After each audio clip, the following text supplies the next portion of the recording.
રાજસ્થાનના ઘણા ભાગોમાં વરસાદે મચાવી તબાહી। બારનની પાર્વતી નદીમાં 2 ટ્રેક્ટર તણાયા। પાણીના ધસમસતા પ્રવાહમાં રમકડાની જેમ ટ્રેક્ટર તણાતા હોય તેવા દ્રશ્યો આવ્યા સામે। આકાશી આફતે લોકોએ ત્રાહિમામ પોકારી। રાજસ્થાનના અજમેર શહેરમાં સતત વરસાદ બાદ આના સાગર તળાવ છલકાયું। આસપાસના નીચાણવાળા આના સાગર, જૂની ચોપાટી, મિત્તલ હોસ્પિટલ, સાગર વિહાર સહિતના વિસ્તારોમાં ભરાયા પાણી। અનેક રસ્તાઓ બંધ થતા અવરજવર પર પડી અસર। સવાઈ માધોપુર જિલ્લાના ગોધરા, લખનપુરમાં ભારે વરસાદથી કાચો બંધ તૂટ્યો। આસપાસના ગામોમાં પાણી ભરાઈ જતા લોકોના જીવ જોખમાયા। બંધનું પાણી ગામડાઓમાં ઘૂસી જતા લોકોમાં ફેલાયો હતો ભય। રાજસ્થાનના નસીરાબાદના રાજગઢમાં ભારે વરસાદ ખાબકતા જળબંબાકાર। વરસાદી પાણીનો ધસમસતો પ્રવાહમાં કોઝવે અને રસ્તાઓ ડૂબ્યા। પરિવહનને પહોંચી હતી અસર। ભારે વરસાદના કારણે અનેક જળાશયો છલકાયા। રાજસ્થાનના જોધપુરમાં સતત વરસાદને લીધે લોકોને ભારે હાલાકી। નીચાણવાળા અનેક વિસ્તારોમાં કમરસમાં પાણી ભરાયા। અનેક રસ્તાઓએ જળ સમાધિ લેતા પરિવહનને પહોંચી અસર। નદીકાંઠાના વિસ્તારના લોકોને અપાયું એલર્ટ। જોધપુરના બાલેશ્વરમાં ધસમસતા પ્રવાહમાં બાઇક તણાયું। ગામ લોકોની ચેતવણી છતાં યુવકે પાણીમાં ઉતાર્યું હતું બાઇક। ધસમસતા પ્રવાહમાં બાઇક તણાવા લાગતા યુવકે પાર કરેલી કાર પકડીને જીવ બચાવ્યો। સમગ્ર ઘટનાનો વિડીયો સોશિયલ મીડિયામાં વાયરલ।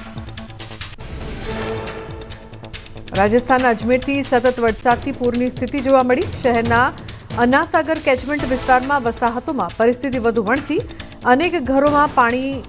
અનેક ઘરો પાણીમાં ડૂબ્યા તો અનેક લોકો પોતાના જ ઘરમાં ફસાતા લોકોનું સ્થળાંતર। રાજસ્થાનના અજમેરમાં સતત વરસાદ બાદ અનેક સ્થળોએ પાણી ભરાયા। મકાનોમાં 2 થી 4 ફૂટ પાણી ભરાઈ જતા રહીશોનું સ્થળાંતર। અનેક વિસ્તારોમાં જળબંબાકાર થતા તંત્રએ ખડે પગે રહી લોકોનું સ્થળાંતર કર્યું। જોધપુર જિલ્લાના બાલેસર ક્ષેત્રમાં સૌથી વધુ 175 mm વરસાદ નોંધાયો છે। છેલ્લા 2 દિવસથી ચાલુ મુશળધાર વરસાદથી જનજીવન અસ્તવ્યસ્ત। વરસાદના કારણે બાલેસર અને શેરહડમાં 2 બાંધ તૂટ્યા। રાજસ્થાનના અજમેરમાં સતત ભારે વરસાદથી જળબંબાકાર। સતત વરસાદના કારણે આના સાગર ચોપાટી વિસ્તારમાં પૂર જેવી સ્થિતિ। રસ્તાઓ બેટમાં ફેરવાયા। આકાશી દ્રશ્યો આવ્યા સામે। રાજસ્થાનમાં બુંદી જિલ્લાના સોરન ગામમાં તળાવનો પાડો તૂટવાથી ખેતરો બેટમાં ફેરવાયા। સંબતગઢ ચોકડી પર તળાવના પાણી ભરાતા લોકોને ભારે હાલાકી। તળાવનો પાડો તૂટી જતા ખેડૂતો હતાશ। વરસાદી પાણી વહી જતા ખેડૂતોને નુકસાન। રાજસ્થાનના ટોંકમાં સતત વરસાદથી સ્થિતિ વણસી। માલપુરાથી કેકરી રોડ પર વરસાદી પાણીમાં ટ્રક ફસાયો। એસડીઆરએફની ટીમે સ્થાનિકોની મદદથી ટ્રક ચાલકનું સુરક્ષિત રેસ્ક્યુ કર્યું। ભારે વરસાદથી પરિવહનને પહોંચી રહી છે અસર। ટોંક જિલ્લાના લામિયા જુનારદાર ગામમાં ફસાયેલા 4 લોકોનું રેસ્ક્યુ કરાયું। સહોદર નદીના ધસમસતા પ્રવાહમાં ફસાયેલા લોકોનું એસડીઆરએફે ભારે જહેમતથી કર્યું હતું રેસ્ક્યુ। બચાવ કામગીરીના દ્રશ્યો આવ્યા સામે। ટોંક જિલ્લાના ટોડરાઈ સિંહ વિસ્તારમાં બનાસ નદીમાં ફસાયેલા 17 લોકોનું એસડીઆરએફે કર્યું રેસ્ક્યુ। અચાનક પાણીનો પ્રવાહ વધી જતા ટ્રેક્ટર લઈને જતા લોકો ફસાયા। ફસાયેલા લોકોની માહિતી મળતા તંત્રએ હાથ ધરી હતી કાર્યવાહી। રાજસ્થાનના ટોંકમાં વરસાદના કારણે જિલ્લાના 35માંથી 18 ડેમ થયા ઓવરફ્લો। તોરડી સાગર ડેમ ઓવરફ્લો થવાથી નીચાણવાળા વિસ્તારોમાં ભરાયા પાણી। કાંઠા વિસ્તારના લોકોને અવરજવર ન કરવાને સતર્ક રહેવા અપીલ। હિમાચલ પ્રદેશમાં ભારે વરસાદ બાદ અનેક ભાગોમાં પૂરની સ્થિતિ। પૂરમાં ફસાયેલા એક વ્યક્તિનું રેસ્ક્યુ કરવાનો વિડીયો આવ્યો સામે। ધસમસતા પ્રવાહમાં તણાઈ રહેલા યુવકને દોરડાથી બાંધી જીવના જોખમે બચાવતા યુવાનો વિડીયોમાં નજરે પડ્યા। હિમાચલમાં હવામાન વિભાગે કરી વરસાદની આગાહી। 22 જુલાઈ સુધી ભારેથી અતિભારે વરસાદની સંભાવના સાથે જાહેર કરાયું છે ઓરેન્જ એલર્ટ। 21 થી 22 જુલાઈએ લોકોને સતર્ક રહેવા કરી અપીલ। હિમાચલ પ્રદેશના કિન્નौर જિલ્લામાં ભૂસ્ખલન। શલખલ સમદો પાસે ભૂસ્ખલનનો લાઈવ વિડીયો આવ્યો સામે। પર્વતનો કાટમાળ રસ્તા પર પડ્યો। ભૂસ્ખલનથી લોકો જીવ બચાવવા ભાગતા નજરે પડ્યા। ઉપરવાસમાં વરસાદના કારણે મોરબીનો ધોળાધ્રોઈ ડેમ 100% ભરાયો। ડેમનો એક દરવાજો ખોલાતા 10 ગામોને અપાયું એલર્ટ। જીક્યારી, ચકમપર, જીવાપર, રાપર સહિતના ગામોને અપાયું એલર્ટ। ઉપરવાસમાંથી પાણીની આવક વધતા નર્મદા ડેમની સપાટીમાં થયો વધારો. ડેમની સપાટી 121.92 મીટર પર પહોંચી. પાણીની આવક થતાં આરબીપીએચના 3 અને સીએચપીએચનું 1 પાવર હાઉસ ચાલુ કરાયું.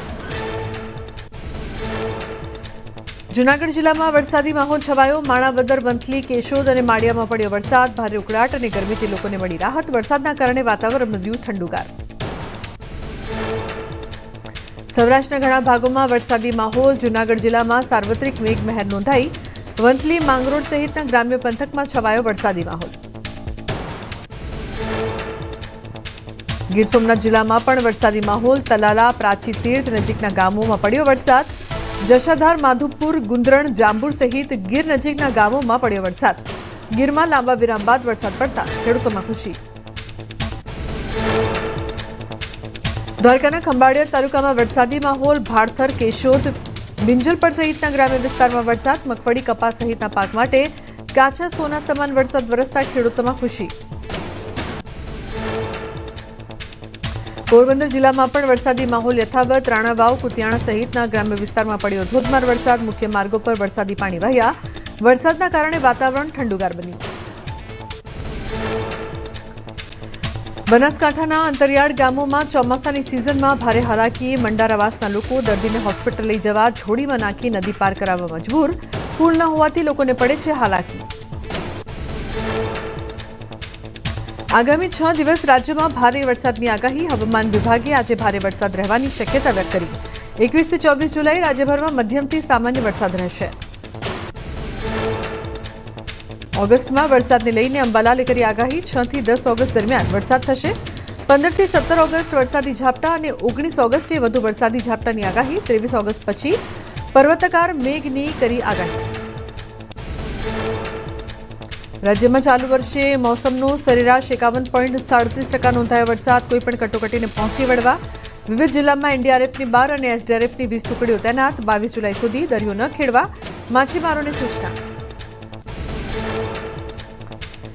ગીર સોમનાથના તલાલામાં કુવામાં ખાબક્યો સિંહ. ધાવા ગીર ગામમાં પાણી ભરેલા ઊંડા કુવામાં સિંહ ખાબકતા વન વિભાગની ટીમ કામે લાગી.